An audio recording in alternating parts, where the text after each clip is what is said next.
This episode of LegalEagle was made possible by Skillshare. Learn to think like a lawyer for free for 2 months by clicking the link in the description. PewDiePie. PewDiePie. Love him or hate him, there is no denying he is one of the most influential people in the online world today. The Swede, whose real name is Felix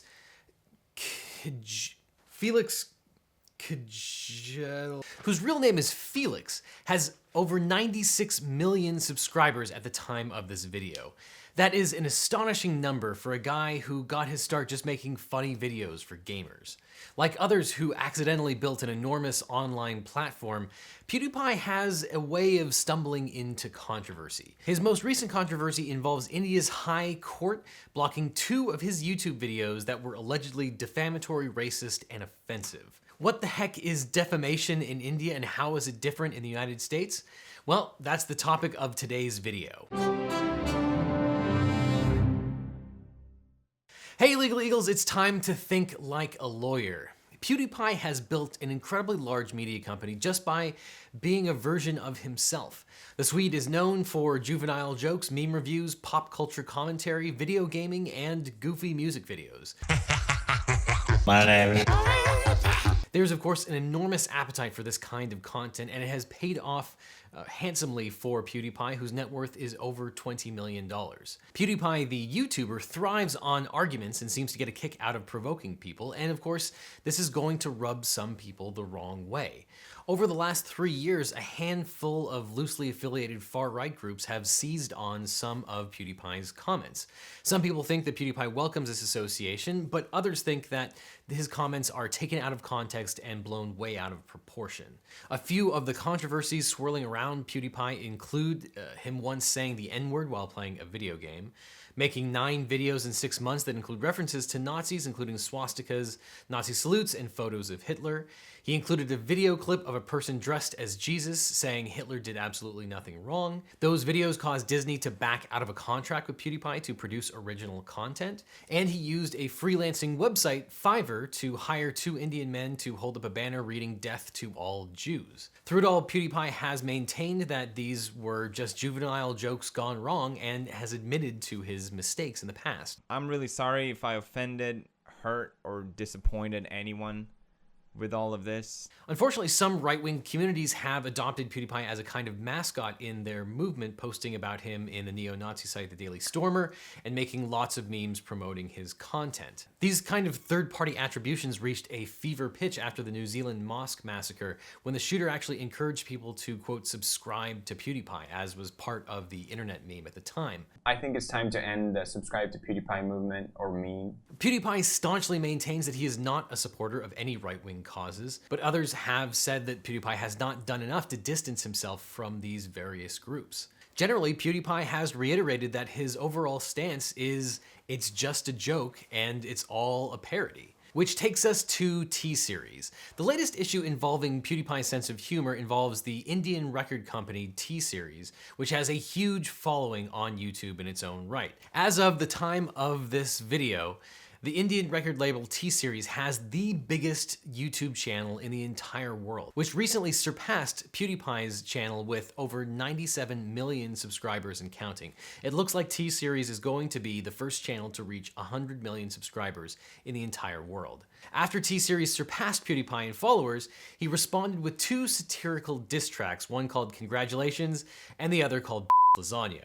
T-Series! Yeah! We are definitely going to have to bleep out lasagna because lasagna is totally inappropriate. T-Series was not amused by the 2 videos. The company filed a lawsuit in Indian court alleging that the videos were disparaging, defamatory, racist, and offensive. Back in October of 2018, PewDiePie apologized for the tracks in his typical fashion, claiming that it was just a joke, and removed the tracks for a while. When the tracks remained on the channel, T-Series filed for an injunction in the Indian legal system to get the videos taken down. So what did PewDiePie say to get into trouble? Well, the track Congratulations is a tongue-in-cheek music video that purports to congratulate T-Series on surpassing PewDiePie's channel in a number of subscribers, but here's what the song actually says.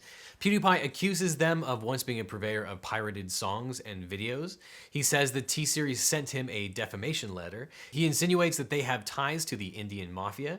He asserts that he has never defamed them and that his opinion isn't defamation, saying for legal reasons that's a joke. Popular YouTuber Boy in a Band, who co-wrote the song, goes into great detail about the songwriting process. Hi, I'm Dave from Boy in a Band, and recently me and my friend Rumi have made a song with PewDiePie.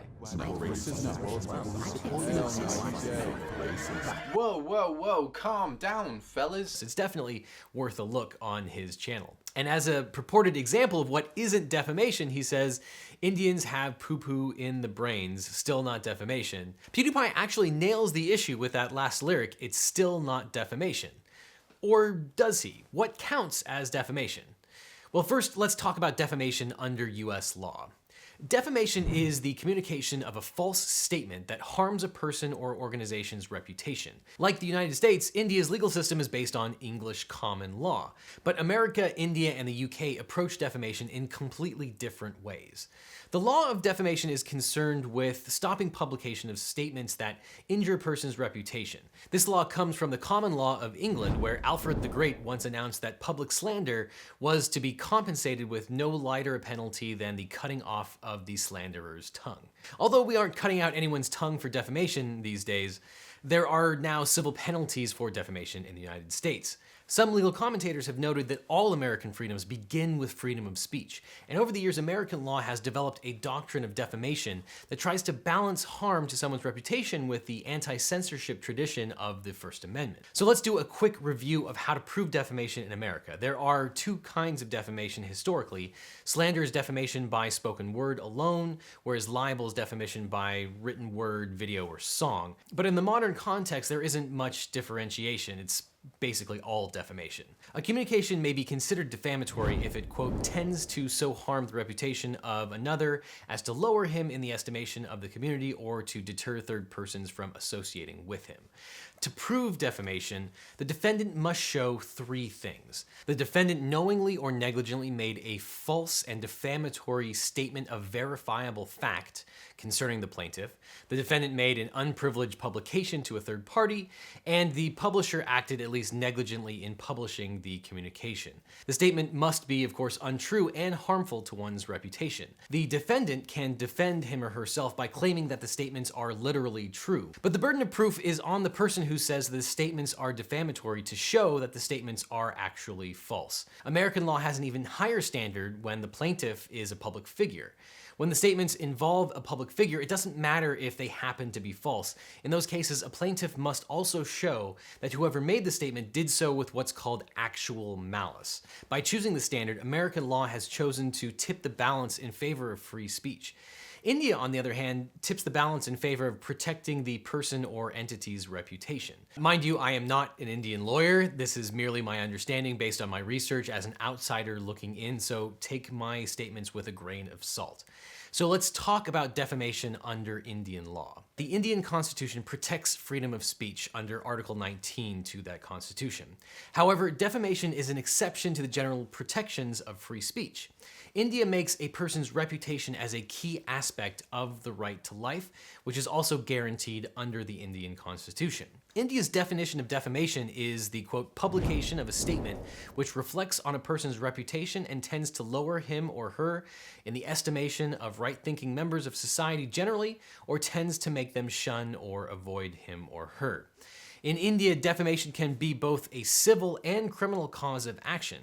India is actually one of the few countries that makes defamation a criminal offense. India's penal code criminalizes any speech that, quote, promotes enmity between different groups on grounds of religion, race, place of birth, resident, and language. Indian Penal Code Section 499 makes defamation a crime punishable by up to 2 years in prison. It defines defamation as a statement concerning any person intending to harm or knowing or having reason to believe that his statement will harm the person's reputation. The existence of criminal penalties for defamatory speech contributes to an overall environment that is, on balance, chilling to free speech. If you fear potential jail, after all, you're going to think twice about what you publish.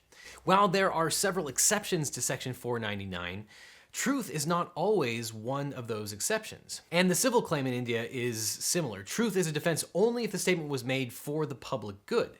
If the statement was true but was intended to hurt someone's reputation, then under Indian law, defamation still applies. Defamation in India includes statements made against corporations, people, and even the deceased as well. Defamation can include things which are just jokes. The Indian law states that an imputation in the form of an alternative or expressed ironically may amount to defamation.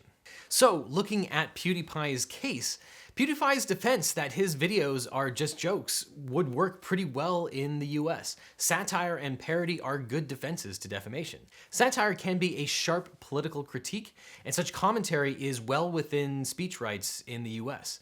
Parody makes light of a situation, and although it's not as sharply critical as satire, parody is also a valid defense to charges of defamation. When it comes to parody, as long as the false statement is so over the top and ridiculous that no one would take it seriously, then that defense is likely to succeed. And that's also what happened in the infamous case of Jerry Falwell versus Hustler magazine. When Hustler magazine published a parody account of Jerry Falwell's first sexual encounter, Falwell sued the magazine for defamation. Hustler and its owner, Larry Flynt, prevailed because no reasonable person would have considered the humorous and parodic article to be a true account of Falwell's private life. So the upshot of all of this is that the same YouTube video that could be considered defamatory in India is almost certainly acceptable free speech in the United States. Although the Indian High Court ruled that YouTube had to block PewDiePie's videos in India, it's a fairly good bet that PewDiePie is going to win this war, and that more often than not, free speech rights are probably going to prevail, and you will still be able to watch PewDiePie's parodies and satire for a long time to come. But you can also bet that this probably won't be the last time there's litigation between T-Series and PewDiePie, the top 2 YouTube channels in the entire world. Shift blame whatever you could do, okay? Never take responsibility. If you take responsibility, then that's admitting that you're wrong. And doing that, that's just impossible. If you want to learn how to make your own possibly defamatory songs and get sued in India, you'll first need to learn how to mix and produce your own songs. To do that, I would recommend Young Guru's Skillshare course, Learn How to Mix Music with DJ Young Guru. He covers everything you could possibly want to know about making your own music, including organizing the mix, tweaking the levels, and adding effects. He can't keep you from getting sued in the High Court of India, but he can help to make sure your diss track sounds awesome. Skillshare is an online learning community that has over 25,000 classes on everything like lifestyle, design, and technology. The first 500 Legal Eagles will get 2 free months of Skillshare when you click on the link below. Plus, it really helps out this channel. The free premium membership gives you unlimited access to must-know topics so you can improve your skills and learn new things. So click on the link below, get 2 free months of Skillshare, and start learning to think like a lawyer today. It could even help you become internet famous. Do you agree with my analysis? Do you think the US courts have the right conception of defamation? Or do you think that the more expansive Indian version gets it right? Leave your objections down below in the comments, and check out my other real law reviews over here where I will see you in court.